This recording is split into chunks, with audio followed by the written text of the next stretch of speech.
저희는 여기 빨리빨리 한 사람이라도 빨리 빼야 하기 때문에요. 네. 좀 많이 태워서라도 보내야 돼요. 전철문이 닫힐 수 있게 승객을 힘으로 우겨 넣는 이른바 푸시맨 기억하실 겁니다. 어떻게든 내려야만 했고 어떻게든 올라타야만 했던 시절 80년대 지하철역 풍경입니다. 아, 사람 좀 내리고 탈게요 좀. 왜 이렇게 밀어? 대중교통 과밀 환경은 그때나 지금이나 크게 나아지지 않았습니다. 서울과 수도권을 잇는 광역버스, 못하면 지각이죠. 이 필사의 몸부림은 현재도 진행형입니다. 자, 이태원 참사 후 과밀 공포를 느낀다는 말들이 자주 들리는데요. 국토부가 오늘 광역버스 밀집 해소를 위한 대책을 내놨습니다. 내용과 실효성, 권용주 퓨처 모빌리티 연구소장과 살펴보겠습니다. 네, 소장님 어서 오십시오. 네, 안녕하세요. 네. 경기도 주민이라고 들었는데 네. 남의 같지 않으시겠습니다. 평소 이동 어떻게 하세요? 보통 광역버스 많이 이동하고요. 지금 나오는 광역버스의 과밀에 늘 경험하는 대상이 바로 접니다. 경험이라면 뭐 어느 정도 몇 시간까지 뭐 서서 왔다라든지 제가 한 번은 서가지고 90분을 서서 간 적이 있어요. 한 시간 목적지까지. 반. 와, 다리에 힘 쫙 풀렸겠는데요. 다리는 기본이고요. 허리가 많이 아픕니다. 네. 아니 그렇게 정말 대체 사람이 얼마나 많이 늘었길래 그렇게 아직도 많은 사람들이 그런 지옥 버스를 경험을 하고 있는 겁니까? 그러니까 지금 이제 코로나 이전에는 아무래도 이제 자가 출퇴근이 많았는데 이후에 대중교통 이용하는 사람들이 늘고 직장도 출퇴근을 하도록 장려를 하고 있잖아요. 그러다 보니까 실질적으로 이용객이 상당히 많이 늘었습니다. 그 네. 표를 보시면은 2021년 상반기에 6,638만 명이 이동을 했는데 그 분기로 대비해 보면 올해 같은 경우는 상반기에 7,913만 명. 이게 하루로 따지면 약 한 3만 명 정도가 더 많이 네. 이동을 하는 겁니다. 그러니까 코로나 이후에 이제 대면 업무가 다시 시작되면서 그렇죠. 또 승객들이 갑자기 확 늘어난 그런 영향도 있다는 말씀이시네요. 네네. 어떻게 보면 이분들은 정말 일이 스트레스가 아니라 출근길이 스트레스잖아요. 그렇죠. 이렇게 늘어난 이용객들을 그러면 지금 버스는 어떻게 태워서 지금 달리고 있는 겁니까? 그러니까 지금 대책이 우리가 이동이라는 거 하는 것은 이동 수단을 늘리거나 아니면 이동의 횟수를 증가시키거나 그 방법밖에는 없는 거죠. 네. 그렇다고 그 시간에 이동하는 사람들을 출근하지 마세요라고 할 수는 없는 거잖아요. 네. 그러니까 최대한 하고 있는데 그렇게 하다 보니까 아무래도 과밀이 늘 일상이 되고 있는 거죠. 지금도 보면은 이제 서서 버스를 그렇죠. 오래 타는 이 입석. 네. 근데 이게 사실 고속도로 들어가면 원래 입석은 법으로 금지되어 있는 거 아닙니까? 원래 고속도로에서 입석은 법으로 금지되어 있습니다. 도로교통법에서 단속을 하도록 되어 있는데 만약에 그걸 단속을 하게 되면 출근 다 지각할 거 아니에요. 그러다 보니까 어쩔 수 없이 암묵적으로 그냥 눈 감고 있는 거죠. 사실 해결해야 될 문제 중에 하나이긴 합니다. 어떻게 보면 이게 안전하고 생계가 충돌하는 지점인 그렇죠. 거잖아요. 결국은 네. 이제 물리적인 증차밖에는 답이 없다는 생각이 드는데 오늘 네네. 정부가 이 광역버스 밀집 해소 대책 내놨습니다. 자, 크게 두 가지인데 482회 추가 운행 그리고 2층 전기버스 도입. 보급을 확대한다라는 네네. 거잖아요.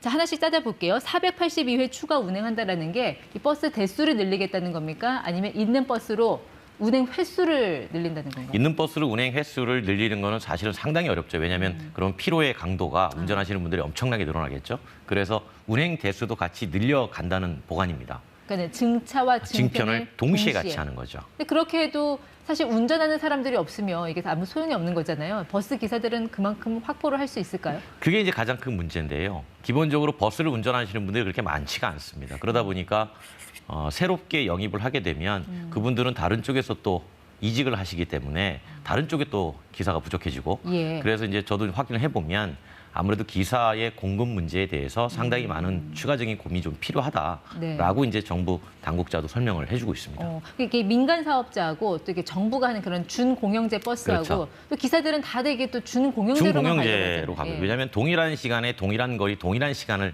운전하는데 아무래도 안정적인 급여가 보장되는 곳과 네. 상대적으로 안정적이지 못한 급여 두 개가 있다면 아무래도 안정적으로 이동을 예. 하고 싶겠죠. 그러다 보니까 민간 사업자가 증차나 증편을 해야 될 때 기사 수급에 상당한 네. 문제가 생기게 됩니다. 그러니까 기사가 확보되지 않는 한 이 대책은 실효성이 그렇죠. 떨어질 수밖에 없다. 바로 자, 그겁니다. 2층 전기버스 보급 확대. 저건 어떻게 보십니까?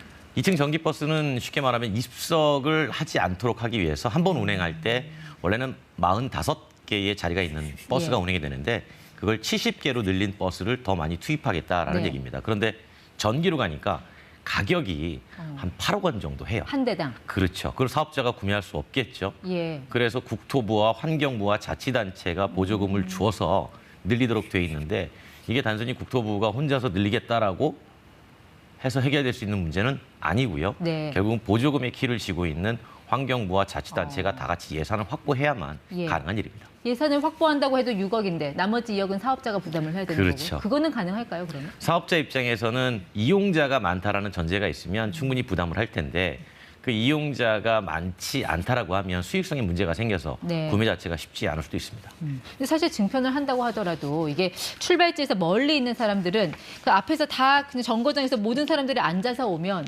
결국은 나 서서 가는 거 이거는 마찬가지잖아요. 그렇죠. 그래서 저 같은 경우에도 실질적으로 버스를 기다리다가 계산을 합니다. 지금 자리가 있을 건가?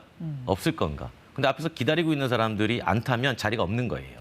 그럼 여기서 이제 선택을 하게 되는 거죠. 빨리 갈 거냐? 네. 아니면 천천히 갔다가 앉아서 갈 거냐? 이럴 때 이제 시간이 급한 사람들은 그냥 입석으로 가게 되는 거고 예. 안 그러면 매번 기다려야 되니까 지각에 위기에 항상 노출돼 있는 거죠.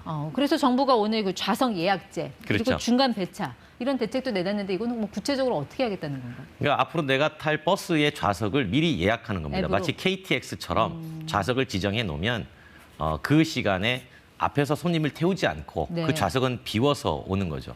이제 그렇게 되면 아무래도 입석에 대한 가능성이 좀 줄어들 텐데 상대적으로 앱을 통해 가지고 좌석을 예약하려는 경쟁이 예. 어마어마하게 치열해질 겁니다. 그러니까 어떻게 보면은 우리가 이제 과밀을 경험을 해야만 지각을 하지 않는 그렇죠. 좀 아이러니한 상황이 된 거잖아요. 근데 우리나라 이런 대중교통 과밀도가 해외에 비해서 좀 높은 편입니까? 상당히 높은 편이죠. 참고로 이제 선진국 같은 경우에는 1제곱미터당 4명이나 5명 정도가 몰려 있으면 상당히 위험하다라는 기준을 가지고 있는데 예. 우리나라는 이제 한 1제곱미터당 7명에서 8명 정도는 양호한 수준이다라고 인식을 하고 있어요. 저게 가능합니까? 1제곱미터당 7, 8명이 지금 가만히 생각해 보시면 조그만 책상 같은 거에 7, 8명이 서 있는 거예요. 이게 이제 양호한 수준이겠습니까? 과거에 이동수단이 부족했을 때 그때 네. 만들어 놓은 기준인데 이걸 지금도 하고 있으니까 우리가 상당히 과밀에 대해서 네. 좀 아니라는 생각을 갖고 있지 않느냐 이제 그런 우려를 하는 거죠. 어떻게 보면 과밀 그 자체도 문제지만 그런 과밀 경험에 익숙해져 있는 우리의 상황도 그렇죠. 더 큰 문제가 될 수 있다. 네네. 자, 그 지하철 있잖아요. 예, 9호선 같은 경우는 특히 수요 예측에 실패한 대표적인 사례로 꼽히는데 요즘도 타보면 와 출퇴근 시간대 정말 어마무시하거든요. 네. 이것도 빨리 좀 대책이 나와야 되지 않을까 싶은데 어떻게 보세요? 사실 이제 그 지하철 같은 전철 같은 경우는 이제 민간 사업자한테 사업권을 많이 줬잖아요. 이제 민간 사업자 입장에서는 어느 정도 수익이 나지 않으면 증차나 증편을 하기가 좀 어렵게 되죠. 사실 대표적으로 이제 김포 골드라인 같은 경우에는 어마어마하게 네. 많은 사람들이 밀집이 돼 있거든요. 저 가끔 이용하는데 정말 많습니다. 오죽하면 그 지역 주민들이 제발 좀 이 문제 해결해 달라고 원성을 예. 많이 넣을 정도인데 그럼에도 불구하고 이제 민간 사업자의 영역으로 놔뒀기 때문에 섣불리 늘리지 못하고 있는 거죠. 그나마 또 정부에서 이제 택시 대란이라도 좀 해결해서 이런 좀 네네네. 과밀을 좀 해소하려는 그런 정책 중에 하나로 호출료를 올렸잖아요. 3일부터. 그렇죠. 이게 호출료 올리고 다음 달에 심야 할증료 올린다고 하는데 이거는 택시를 잘 잡게 해주겠다는 게 아니라 돈 없는 사람들은 택시 타지 말라는 그런 대책 아닌가요? 사실은 그렇게 해석할 수도 있는데 기본적으로 택시 자체에서 운행하는 운전직 근로자분들도 지금 상당히 저소득에 노출돼 있기 때문에 그분들의 소득을 높여서 네. 밤에 조금이라도 운행 대수를 늘리면 이용자가 좀 편하지 않겠나. 왜냐하면 지금 아까 우리 버스 운전자 부족하다고 그랬잖아요. 택시도 자동차는 엄청나게 많습니다. 예. 24만 대가 있어요. 근데 실제 운행되는 거는 얼마 안 되는 거예요. 네. 그럼 나머지는 왜 서 있냐? 운전자가 없어요. 운전자가 없는 이유는 소득이 없으니까 그분들의 소득을 조금 늘려주는 차원에서 호출료를 부과하기 시작한 거죠. 뭐 어느 것 하나 뭐 쉽지 않은 해결책인 것 같긴 한데 네. 어쨌든 지금 상황 이런 과밀에 대한 인식이 좀 많이 경계감이 높아진 이런 상황이니까 이럴 때 좀 제대로 된 대책이 좀 나와야 되지 않을까 하는 생각을 해보겠습니다. 네, 지금까지 ETY 권용주 소장과 함께했습니다. 고맙습니다. 감사합니다.